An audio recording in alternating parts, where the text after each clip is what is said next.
Good morning, જય શ્રી કૃષ્ણ. સ્વાગત છે તમારું મારી ચેનલ હેતલ કુકિંગમાં. તો આજે આપણે બનાવીશું કાચી કેરીના પાપડ, જે ખાવામાં એકદમ ખાટા મીઠાની ટેસ્ટ એમાં બહુ જ સરસ લાગે છે. તો તેના માટે મેં કેરી લીધી છે, તેને ઉપરનો ભાગ કાઢી અને આવી રીતના છાલ ઉતારી લઈશું અને નાના નાના કટકા કરી લઈશું. સરસ નાના કટકા થઈ જાય એટલે કુકરમાં આપણે તેને 2 સીટી વગાડી અને બાફી લેવાના છે અને તેમાં તજ અને લવિંગ નાખી દેવાના છે.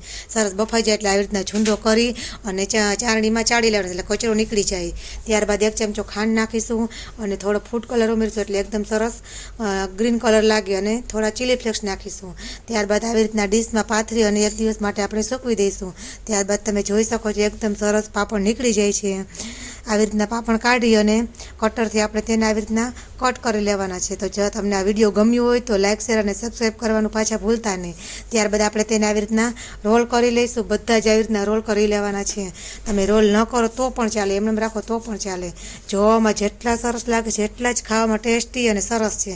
જો તમે એકવાર બનાવી લીધા ને તો જો આ બેન દુર્વાબેન ખાવા માંડ્યા છે, તેને તો બહુ જ ભાવ્યા. જો એમ કે છે બહુ સરસ છે, એમ કે છે.